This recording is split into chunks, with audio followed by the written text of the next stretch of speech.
വചനം വചനം ത്രിയേക ദൈവമം വചനം. പിതാവിൻ്റെയും പുത്രൻ്റെയും പരിശുദ്ധാത്മാവിൻ്റെയും നാമത്തിൽ ആമേൻ. യേശുവിൽ പ്രിയനിറഞ്ഞവരെ, ഈ കഴിഞ്ഞ നാളിൽ പരിശുദ്ധ പിതാവ് ലിയോ പാപ്പ നമുക്ക് നിരവധിയായിട്ടുള്ള വിശുദ്ധന്മാരെ നൽകുകയുണ്ടായി. അതിൽ വളരെ ഫേമസ് ആയിട്ടുള്ള ഒരു വിശുദ്ധനാണ് വിശുദ്ധ കാർലോ എക്വിറ്റസ്. വിശുദ്ധ കാർലോ എക്വിറ്റസിനെ കുറിച്ച് മൺമറഞ്ഞു പോയ പരിശുദ്ധ പിതാവ് ഫ്രാൻസിസ് പാപ്പ ഒരിക്കൽ പറയുകയുണ്ടായി, ഗോഡ്സ് ഇൻഫ്ലുവൻസർ, ദൈവത്തിൻ്റെ സ്വാധീനം ചെലുത്തുന്നവൻ. എന്തുകൊണ്ടാണ് പരിശുദ്ധ പിതാവ് ഫ്രാൻസിസ് പാപ്പ കാർലോയെക്കുറിച്ച് ഇപ്രകാരം പറയാനായിട്ടുള്ള കാരണം? മറ്റൊന്നുമല്ല, വിശുദ്ധ കാർലോ എക്വിറ്റസ് അനേകം ആളുകളെയാണ് യേശുവിലേക്ക് ആനയിച്ചത്, യേശുവിലേക്ക് ആകർഷിച്ചത്.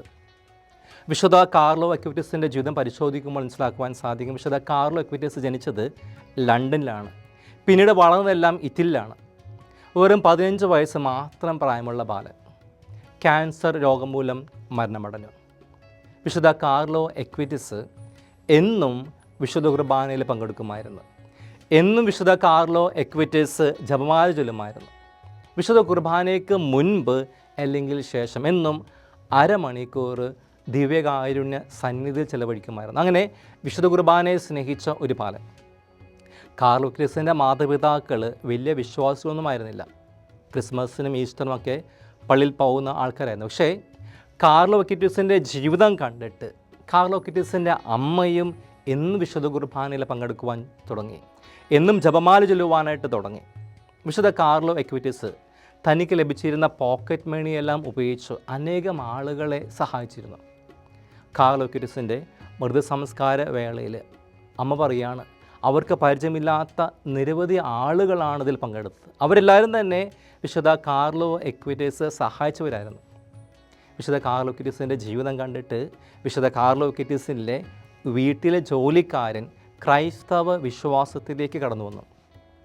പ്രിയപ്പെട്ടവർ, അങ്ങനെ വിശുദ്ധ കാർലോ എക്വിറ്റസ് അനേകം ആളുകളെയാണ് യേശുവിലേക്ക് ആകർഷിച്ചത്. ഇന്ന് നമുക്കറിയാം, അനേകം യുവജനങ്ങളെ വിശുദ്ധ കാർലോ എക്വിറ്റസ് യേശുവിലേക്ക് ആകർഷിച്ചുകൊണ്ടിരിക്കുകയാണ്. അതുകൊണ്ടാണ് കാർലോ എക്വിറ്റസ് ഗോഡ്സ് ഇൻഫ്ലുവൻസ് എന്ന് പറയാനായിട്ടുള്ള കാരണം.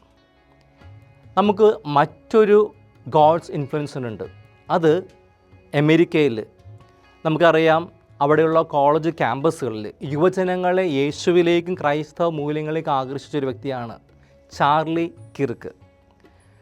ധാർമ്മിക ശബ്ദമായിട്ട് മാറി, പ്രവാചക ശബ്ദമായിട്ട് മാറി, രക്തസാക്ഷിയായിട്ട് മാറി. പ്രിയപ്പെട്ടവരെ, നമുക്ക് ഇന്നത്തെ സുവിശേഷത്തിൽ മറ്റൊരു വ്യക്തിയെ കാണുവാനായിട്ട് സാധിക്കും. God's influencer, Christ influencer. ആരാണ് ആ ഗോഡ്സ് ഇൻഫ്ലുവൻസർ? അത് മറ്റാരുമല്ല, വിശുദ്ധ സ്നാപക യോഹന്നാനാണ്. വിശുദ്ധ സ്നാപക യോഹന്നാൻ എങ്ങനെയാണ് ഗോഡ്സ് ഇൻഫ്ലുവൻസറായിട്ട് മാറിയത്? നമ്മൾ സുവിശേഷങ്ങളെ വായിച്ച് കേൾക്കുകയാണ്. വിശുദ്ധ സ്നാപക യോഹന്നാൻ്റെ പ്രസംഗം കേട്ട് അനേകം ആളുകളാണ് മരുഭൂമിയിലേക്ക് കടന്നു വന്നത്. മരുഭൂമിയിലേക്ക് കടന്നു വരിക മാത്രമല്ല, അവരെല്ലാവരും വിശുദ്ധ സ്നാപകയിൽ നിന്നും സ്നാനം സ്വീകരിക്കുകയും ചെയ്തു. നമ്മൾ പിന്നീട് കാണുകയാണ് ഇന്നത്തെ സുവിശേഷത്തിൽ വിശുദ്ധ സ്നാപക യോഹന്നാൻ പറയുകയാണ്, ഇതാ ദൈവത്തിൻ്റെ കുഞ്ഞാട്. അങ്ങനെ ഇതാ ദൈവത്തിൻ്റെ കുഞ്ഞാട് എന്ന് പറഞ്ഞുകൊണ്ട് വിശുദ്ധ സ്നാപക യോഹന്നാൻ യേശുവിനെ മറ്റുള്ളവർക്കായിട്ട് പരിചയപ്പെടുത്തി കൊടുക്കുകയാണ്.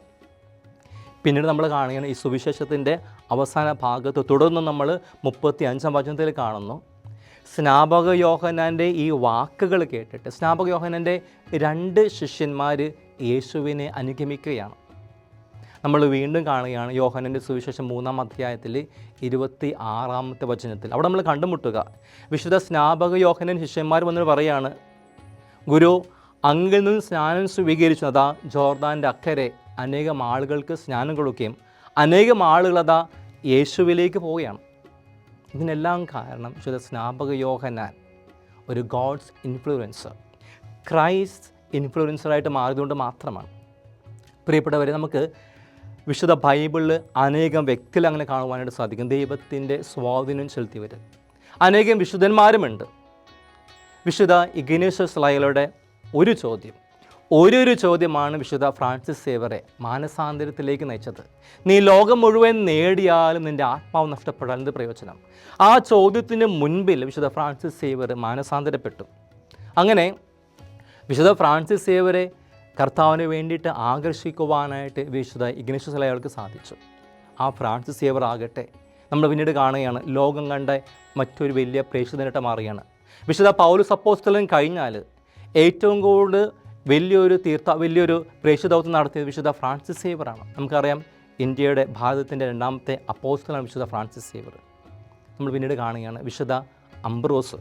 വിശുദ്ധ അംബ്രോസിൻ്റെ വാക്കുകൾ കേട്ടിട്ട് വിശുദ്ധ അഗസ്റ്റിൻ മാനസാന്തരപ്പെട്ടു. അങ്ങനെ വിശുദ്ധ അഗസ്റ്റിനെ യേശുവിലേക്ക് നയിക്കുവാനായിട്ട് വിശുദ്ധ അംബ്രോസിന് സാധിച്ചു. ഈ വിശുദ്ധ അഗസ്റ്റിനാകട്ടെ മാനസാന്തരപ്പെട്ട് നമുക്കറിയാം വിശുദ്ധനായി മാറിക്കൊണ്ട് ഇന്നും അനേകം ആളുകളെ കർത്താവിന് വേണ്ടിയിട്ട് ആകർഷിച്ചുകൊണ്ടിരിക്കുകയാണ്. പ്രിയപ്പെട്ട അങ്ങനെ നിരവധി വ്യക്തികൾ നമുക്ക് കാണാൻ വേണ്ടി സാധിക്കും. ഗോഡ്സ് ഇൻഫ്ലുവൻസറായിട്ട് മാറിയ ആളുകൾ, കർത്താവിന് വേണ്ടിയിട്ട് സ്വാധീനം ചെലുത്തിയവർ. ഇന്ന് സുവിശേഷം വചനം നമുക്ക് നൽകുന്ന ഒരു ടാസ്ക് ഇതാണ്: ഗോഡ്സ് ഇൻഫ്ലുവൻസറായിട്ട് മാറുക, കർത്താവിന് വേണ്ടിയിട്ട് സ്വാധീനം ചെലുത്തുന്ന വ്യക്തികളായിട്ട് മാറുക, കർത്താവിന് വേണ്ടിയിട്ട് മറ്റുള്ളവരെ ആകർഷിക്കുന്ന വ്യക്തികളായിട്ട് മാറുക. നമ്മളോട് ചോദിക്കേണ്ട ഒരു ചോദ്യം, നമ്മുടെ ഇത്രയും കാലത്ത് ജീവിത കാലഘട്ടത്തിൽ ഒരു വ്യക്തിയെങ്കിലും എനിക്ക് കർത്താവിന് വേണ്ടിയിട്ട് നേടുവാൻ സാധിച്ചു? എൻ്റെ ജീവിതം വഴി ഞാൻ ആരെങ്കിലും കർത്താവിന് വേണ്ടിയിട്ട് കർത്താവിലേക്ക് ആകർഷിച്ചിട്ടുണ്ടോ? നമ്മളോട് ചോദിക്കേണ്ട ചോദ്യമാണ്. അങ്ങനെയെങ്കിൽ വചനം നമുക്ക് നൽകുന്ന ഒരു ടാസ്ക് ഇതാണ്: കർത്താവിന് വേണ്ടിയിട്ട് മറ്റുള്ളവരെ നേടുക. നമ്മുടെ ജീവിതം കണ്ടിട്ട് മറ്റുള്ളവർക്ക് പറയാൻ സാധിക്കണം, ഇവനൊരു നല്ലൊരു ക്രിസ്തു ശിഷ്യനാണ്. അപ്പോൾ നമ്മുടെ ജീവിതങ്ങളെ പരിശോധിക്കണം. എൻ്റെ ജീവിതം വഴി, എൻ്റെ വാക്കുകളും പ്രവൃത്തികളും കണ്ടിട്ട് മറ്റുള്ളവർ യേശുവിലേക്ക് കടന്നു വരുമോ?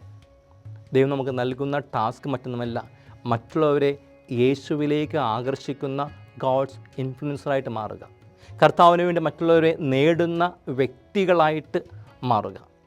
ഇപ്പോൾ ഇവിടെ നമ്മൾ ഇന്നത്തെ ഒന്നാമത്തെ വായന വായിച്ചു കേൾക്കുകയാണ്.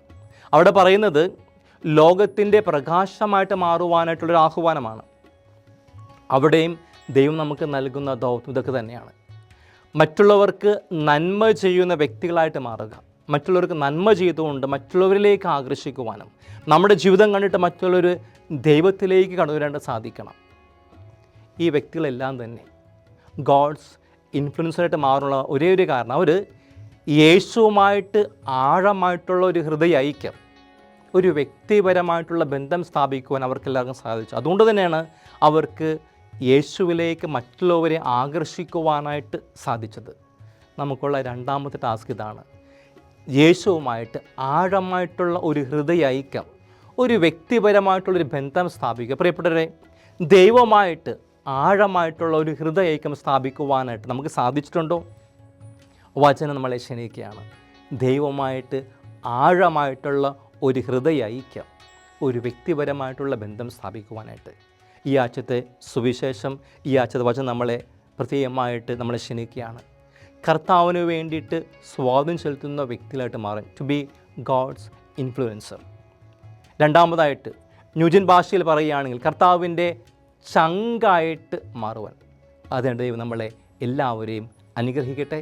പിതാവും പുത്രനും പരിശുദ്ധാത്മാവും നിങ്ങളെ അനുഗ്രഹിക്കുമാറാകട്ടെ. ഈശോ മിശിഹായിക്ക് സ്തുതിയായിരിക്കട്ടെ.